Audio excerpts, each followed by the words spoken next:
Cari amici di Matto Scacco, benvenuti in questo video. Il video che stai per vedere fra poco è un video che ha realizzato il nostro tutor di Matto Scacco. Chi è il tutor? Praticamente tutti gli studenti che si iscrivono all'Accademia hanno, tra le varie cose, la possibilità di richiedere delle analisi al nostro maestro Simone.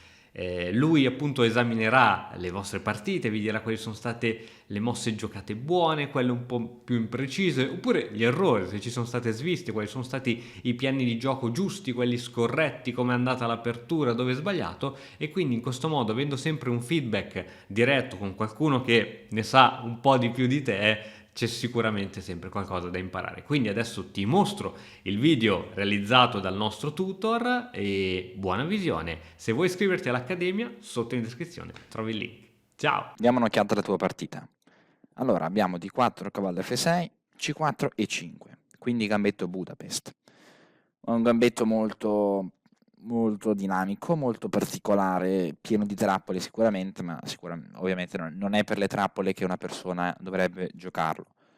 Per il resto è un gambetto che non è sbagliato, cioè non è stato confutato, non è neanche un gambetto che è stato dimostrato che sia tra i migliori, che porta a una posizione comoda per il nero, per cui dipende qual è l'obiettivo di una persona. Se una persona vuole solo divertirsi lo può giocare tranquillamente, se lo vuole inserire invece periodicamente nel suo repertorio, allora forse, scusami, se lo vuole inserire costantemente, non periodicamente nel suo repertorio, allora dovrebbe essere un pochino, secondo me, un pochino inappropriato.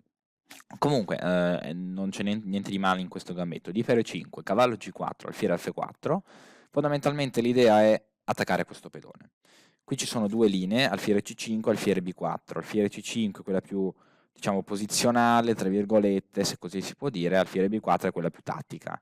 Il libro, se io apro il libro, come vedi c'è alfiere B4 che è la più giocata, e che alla fine credo sia la migliore. Ora io non ho studiato benissimo questa linea, però da quello che mi ricordo il fiere B4 è la linea preferita generalmente. E qui poi ci sono cavallo BD2, cavallo anche C3, importante, tante linee. Tu invece giochi al fiere C5, quindi E3, donna E7 giustamente. Donna E7 diciamo che è una mossa che si giocava più nell'altra linea. Dopo il fiere B4 cavallo BD2, qui si gioca cavallo, donna E7, proprio per la famosissima trappola dopo A3 di cavallo per E5 a per B4 con il matto in una. Però giocarla in questa posizione è un po' diverso, perché il tuo avversario ha già spinto in E3, perché tu hai perso un tempo con alfiere C5, lui ha spinto in E3. Quindi, se lui ora ti gioca A3 come nella linea di prima, cavallo G per E5, ora improvvisamente tu non hai più quella trappola. A parte che lui non può mangiarti in B4, però lui prima aveva il cavallo in D2, inchiodato, tu non hai toccato l'alfiere e il suo cavallo rimaneva inchiodato. Ora invece non è più così, lui può giocare cavallo C3 e non glielo impedisce nessuno. E ora è un po' un problema perché il cavallo arriverà in D5, questo cavallo potrebbe anche andare in E4, potrebbe andare in B5 o forse in A4, chi lo sa, e quel cavallo sarà un po' un problema da gestire perché è troppo forte, non è in D2 era un cavallo debole, in C3 invece è un cavallo forte. Quindi donna E7 non credo che dopo E3 sia la scelta giusta. Del resto non è che ci siano molte altre possibilità. Alfiere B4 ti dice il motore, però è ovvio che non ha senso giocarla dopo. Nel libro vedo anche F6, però anche questa come vedi assolutamente non è proponibile, è D6 anche, per cui a questo punto mi viene da dire che forse alfiere C5 non te la consiglio proprio in questa linea.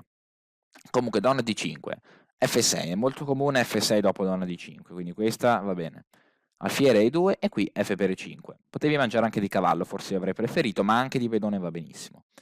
Alfiere G5, donna D6, qui invece era proprio necessario giocare alfiere B4, cioè tu hai proprio bisogno di svincolare questa donna dalla difesa dell'alfiere, altrimenti non ne vieni più a capo. Una volta che tu riesci a svincolare la donna dalla difesa, ma inoltre anche ad inchiodare il cavallo, che può andare in C3 o può andare anche in D2, potrai tornare indietro con il cavallo, quindi salvi sia il problema del cavallo fuori gioco che il problema dell'alfiere in difesa. E così prendi due piccioni con una fava e sei a posto. Invece giocando donna D6 mantieni il problema dell'alfiere in difesa e mantieni anche il problema del cavallo fuori gioco. donna per D6, alfiere per D6, ora hai risolto il problema dell'alfiere ma non quello del cavallo. Arocco corto, alfiere 7, alfiere D3, H6, presa, cavallo per E7, io avrei preso di re, così tiravi fuori il re, anche se effettivamente devo ammettere che fa un po' paura vedere il cavallo che arriva in G6, però è il male minore, perché con cavallo per E7 poi il re, se lo arrocchi, il re poi è fuori gioco, nel finale sarà lento ad arrivare al centro. Alfiere 4, arrocco corto, ecco qua, arrocchi, però vedi poi questo re non arriva più al centro. Poi questo re sarà costretto a rimanere qui e il problema è che in questa posizione il bianco ha moltissima attività, lui è capace di andare con il cavallo in B5 ad attaccare questo pedone e il tuo re non può andare a difenderlo perché il re è l'unico pezzo che lo può difendere. Per esempio cavallo C3, facciamo finta, tu giochi C6 per evitare il problema, torre F1 e il tuo re non può neanche andare in E6 per impedire torre D6, vedi? Quindi dovrai permettere torre D6. Oppure non la vuoi permettere, allora torni dietro con il cavallo per andare in E8, però allora devi rinunciare al pedone in E5. Per cui vedi come il problema è purtroppo non lo risolvi. C6, quindi H3, cavallo F6, alfiere C2, lui non mangia il pedone stranamente, qui è l'occasione per giocare D6. Tu giochi D5 che è un pochino più attiva, però diciamo che non risolve molto il problema materiale. Anche qui forse avevi l'opportunità di giocare alfiere 6 per proteggere il pedone, bisogna essere anche un po' materialisti nel finale.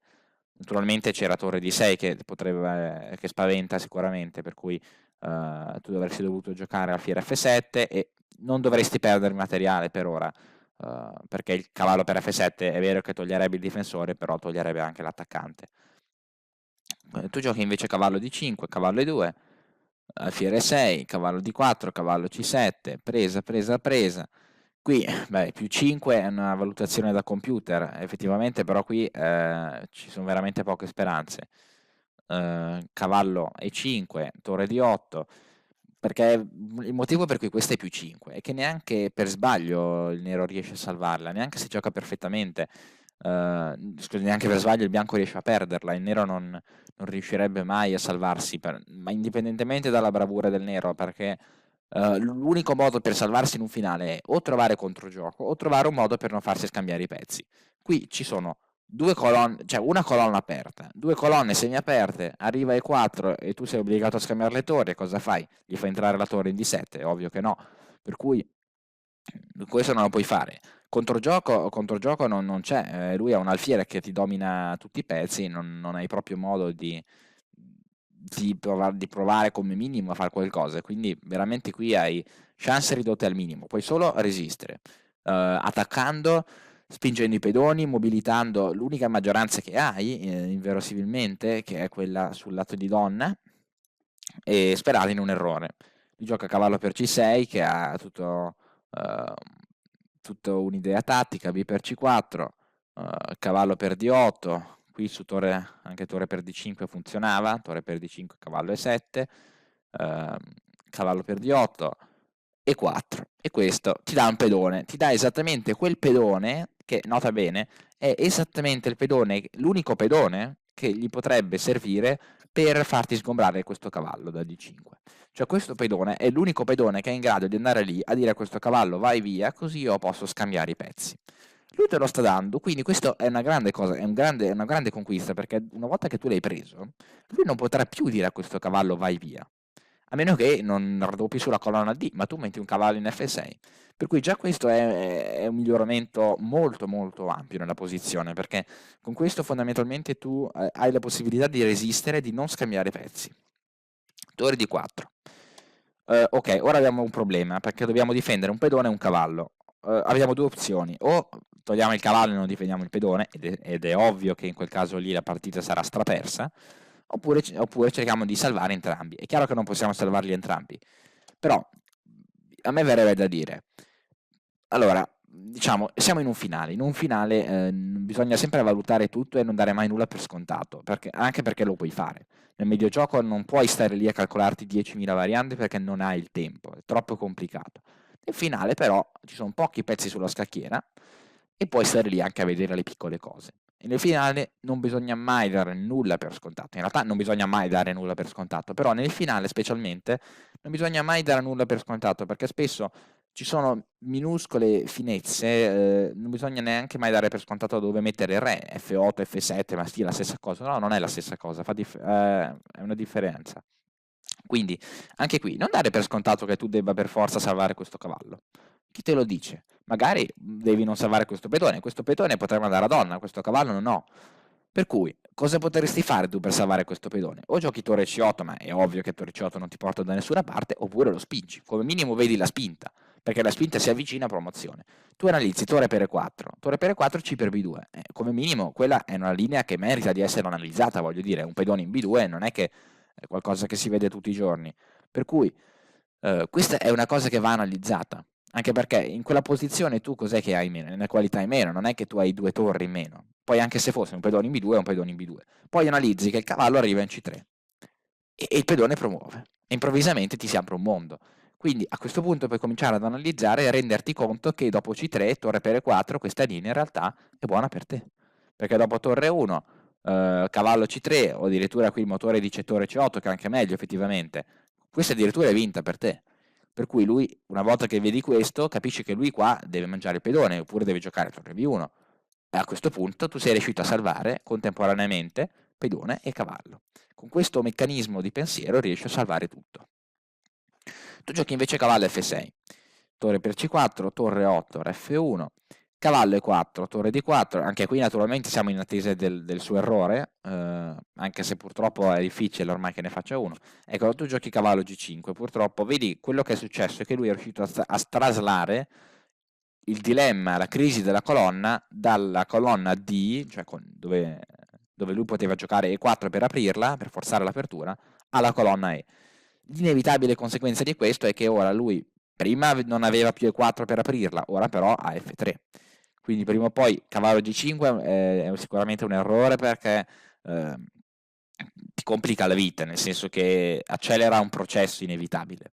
Però va anche detto che dopo una mossa come A5 sarebbe arrivata F3 e comunque i miracoli non li potevi fare. Qui ormai non c'era modo di evitare l'apertura di questa colonna. Quindi diciamo che la partita è un po' era già stata persa da qua, poi puoi andare avanti un pochino, però bene o male.